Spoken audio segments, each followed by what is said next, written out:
So, okay, we're talking about the HBO postcard last night called Too Big to Fail. Joining us right now is an author who really knows his business. And without any further introduction, Matthew Vadum. Matthew, welcome to the Savage Nation with your new book. Thank you. Matthew, this is amazing, coming on the heels of what the movie just came out, Too Big to Fail. Tell us not so much only about the Sandlers, who I know you know a lot about them, but Time Magazine recently did an article on the 25 people to blame for the financial crisis, beginning with Angelo Mazzillo. Do you have anything to say about the big group here? One of the big groups involved in this is ACORN. They weren't named in the 25 list, but Herb and Marion Sandler were definitely up there, the subprime mortgage hucksters you've been talking about today. And they definitely contributed to the subprime, to the mortgage bubble, which is now deflating and ruining people's lives across America. Now, they sold World Savings to Wachovia, correct, for $25 billion? Mm-hmm. For $25 billion, and allegedly they pocketed $2.3 billion in 2006. But when you analyze the acronym TARP, Toxic Asset Relief Program, which was a bailout, what are toxic assets if not bad mortgages, correct? Absolutely. Okay. Non-performing mortgages. Would you say it's fair to say would you say it's fair to say the Sandlers sold toxic assets to Wachovia? Yeah, I would. Okay. They sold high-risk mortgages from a lot of people who could not afford to pay for the houses that they purchased, because they bought them at the top of the market, and then the price bubble started to deflate, and the Sandlers went out of their way to make it easy for people who had no money to buy houses. And all right, let's pause right there, because some people would argue that was a good thing. It got poor people into the housing market. The problem was it was built upon the false premise that prices would keep going up and they could refinance. That was the bad part, correct? That's right. And a lot of people got caught up in that. It certainly didn't help that we had Fannie Mae and Freddie Mac serving as a dumping ground for all of these low-quality mortgages. So that, they'd buy them, the banks would make the mortgages, they'd do the loan, and then Fannie and Freddie would buy them and aggregate them and sell them as mortgage-backed securities on the markets, providing a ready market for what essentially these are junk mortgages. So Matthew, your book, is it out yet? Did it just come out, Subversion, Inc.? Yeah, it just came out a few days ago. Subversion. Okay, good. Well, this is very good for you and very good for the show, because this fits right in, Matthew. You open this chapter with this line: radical South American regimes and Hollywood actors have some fascinating company when it comes to supporting ACORN. And then you say in 2007, toxic mortgage tycoons Herb and Marion Sandler gave $600,000 through their foundation to the Pew Charitable Trust to protect sharks from their human predators. It was an act of professional courtesy. I think that's very intriguing, but it's not funny. And the question that keeps wanting to be answered, which I think you answered for me, and I didn't know quite why billionaires would give money to radical leftist street thugs, such as those in ACORN, and such as those in these hit groups like the ACLU, why they give money to the Human Rights Watch for $23 million, which hobbles our fight against Islamic fundamentalism. None of it made sense till I realized that they did so in self-interest. And I'd like you to tell the audience what I mean by billionaires funding leftist groups in their own self-interest. Well, right. Herb and Marion Sandler are part of George Soros's Democracy Alliance, which is a club of leftist billionaires that want to radically transform America. They want to turn America into France or worse. And the Sandlers gave $11 million to ACORN and its affiliates from 1999 through 2008, okay, through their tax-exempt charity, the Sandler Foundation. And according to my sources within ACORN, then ACORN went and protested their competition in California. Their competition at the time, while they were still in business, before they sold out to Wachovia, was Wells Fargo. Okay, that was their biggest competition in California at the time, and so they did marches and they did various actions. They called it ACORN. They call them actions. That's when you storm a bank and you do a sit-in, or you go to a corporate CEO's home and you bang on his door and scare the living daylights out of his children, dump garbage on the guy's lawn. That's an action. Okay, it's a euphemism, like a military term. Yes, and this is what these people did. So ACORN, having been paid to provide rent-a-mob services, provided these services to the Sandler's company, to their S&L, and ACORN protested Wells Fargo and stirred up a lot of trouble for them. And Wells Fargo, ironically, is the bank that bought Wachovia after the junk mortgage portfolio that the Sandlers had acquired over the years began to deflate as defaults started to rise. And so there was a forced sale, and Wachovia was purchased, as I said, irony or coincidence, you decide. It was purchased by Wells Fargo. So this met their radical left-wing, this was consistent with their radical left-wing ideology, and it gave them a business advantage. So in other words, they were making believe that they were worried about the poor and the disequity in society. But in fact, in your analysis, they were funding groups like ACORN basically to destroy their competition. Absolutely correct. The Herb and Marion Sandler. Astounding. I mean, I didn't know this, Matthew, until you sent me the piece from your new chapter.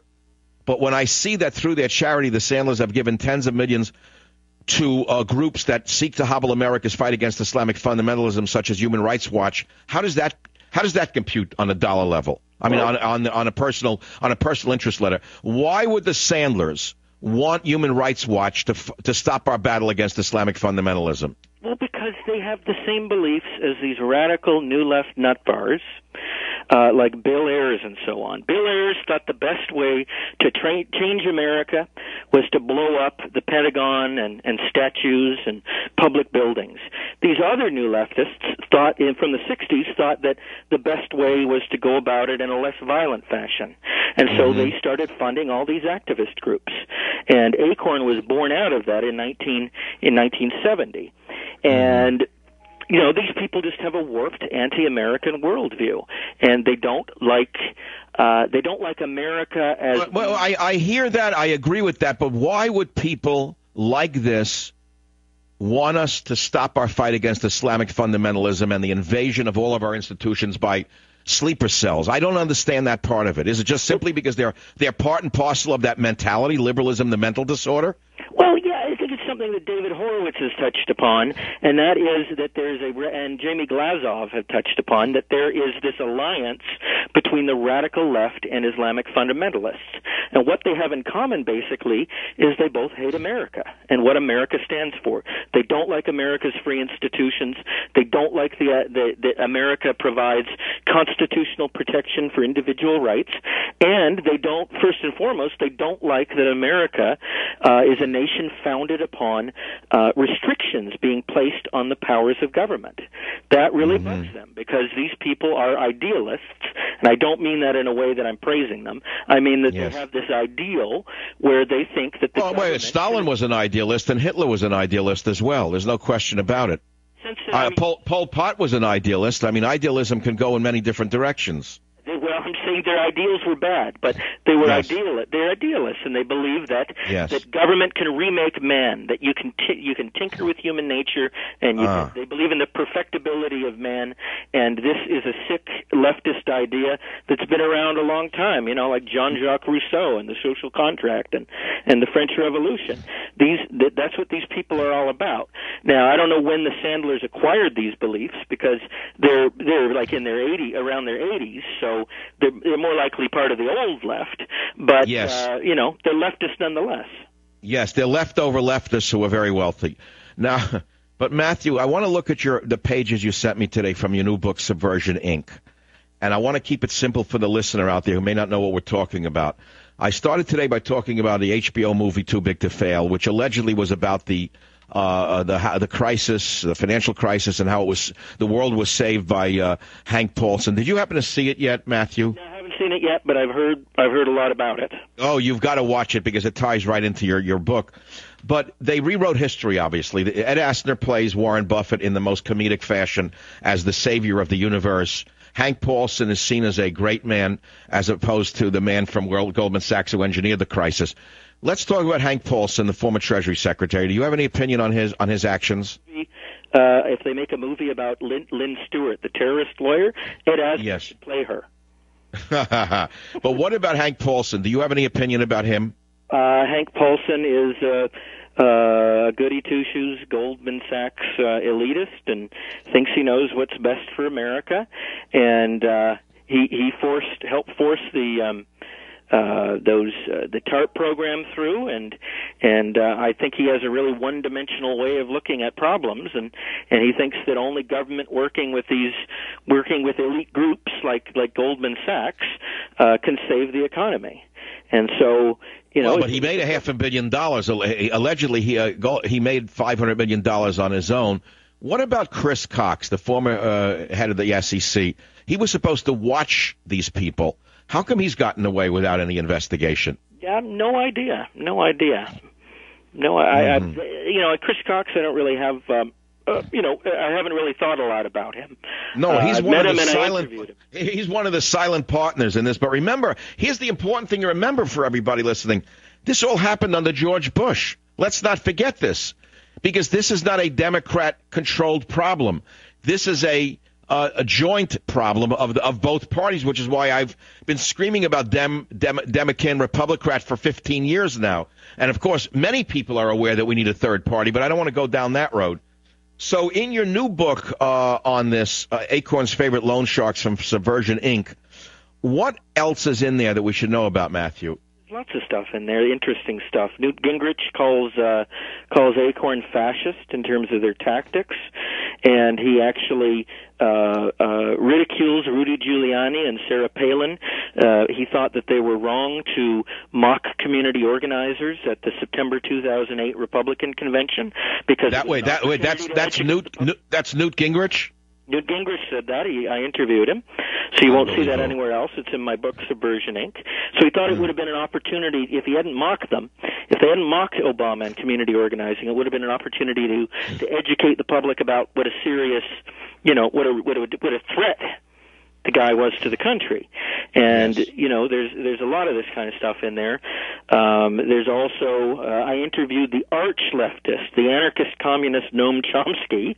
And, oh my God! Well, is he still living? Yeah, he's in his 80s. He's slowing down, but why is it that old leftists never die? They just lose their. Why do they live so long? I don't understand this. I guess if you enjoy your work, like destroying the United States, it keeps. The only one who went the right way was Abby Hoffman. He should have been a role model for all of them.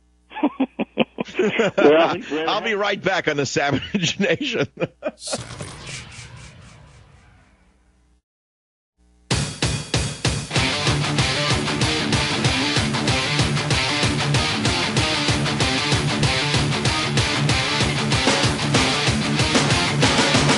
Welcome back to the Savage Nation. We're talking about the financial crisis that not only was but is. The Dow tumbled 280 points today. It might recover tomorrow. No doubt there's some short selling by the same gangsters who got us in this position. They're able to manipulate the currency. They can manipulate the stock market. There are virtually no controls over any of these pirates.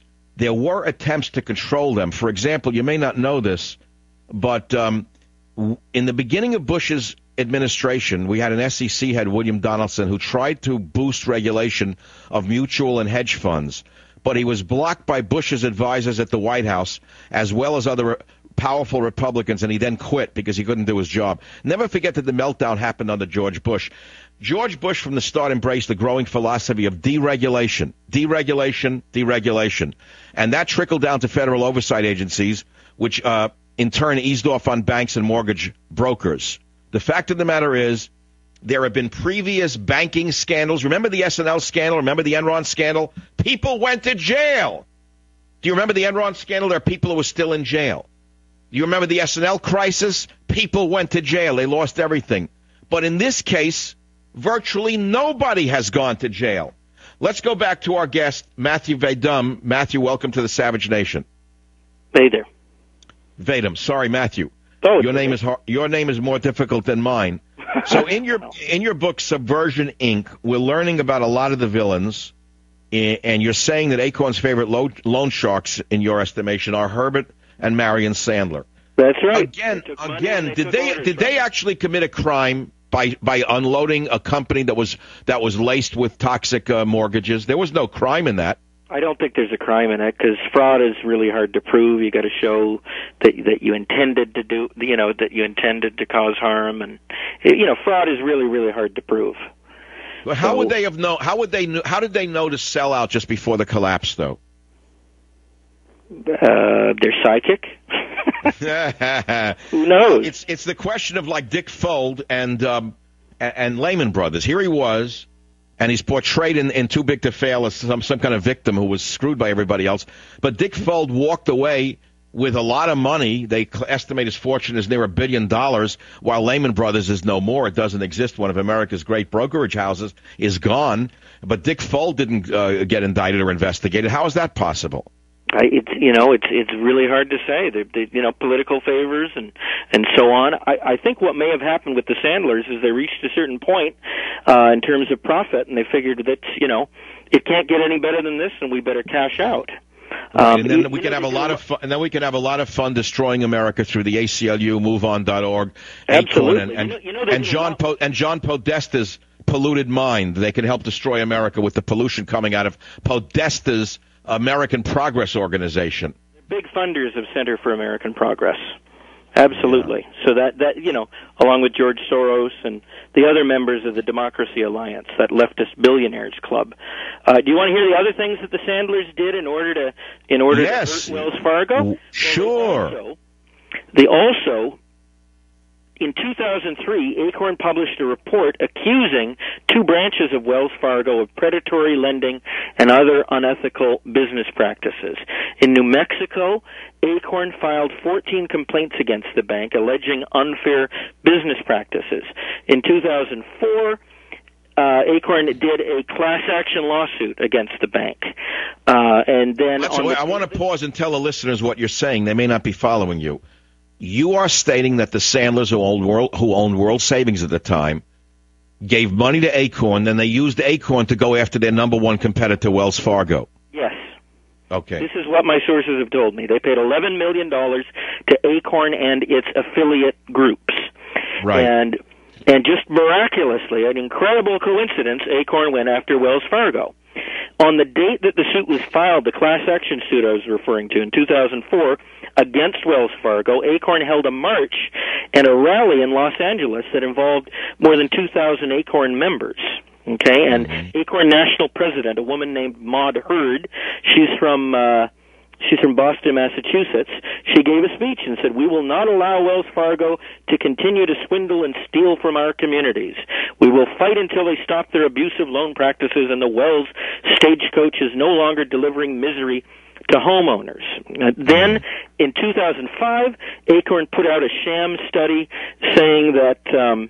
I have to cut it off because you've got so much information we can't squeeze it into 30 seconds or less. I've got to tell you, the book is fabulous, and I think people should look into the book, Subversion, Inc. Matthew, thank you very much for being with us on the Savage Nation. I wish you great luck with your book. It's an important one for people to read. Thanks. Have me back to talk more about it, because it's very... well, believe me, the market is not going to get better, and if it doesn't, we'll talk more about it. This is the Savage Nation. We're talking about greed and lies and the fact that virtually nobody who engineered the collapse has been indicted, investigated, or gone to jail. Think about it. Remember Enron? Remember how Barbara Boxer and the others screamed like bloody murder about the Enron scandal and how people lost their lives, and lost their fortunes and went to prison? Ask yourself why Boxer is silent now. Savage.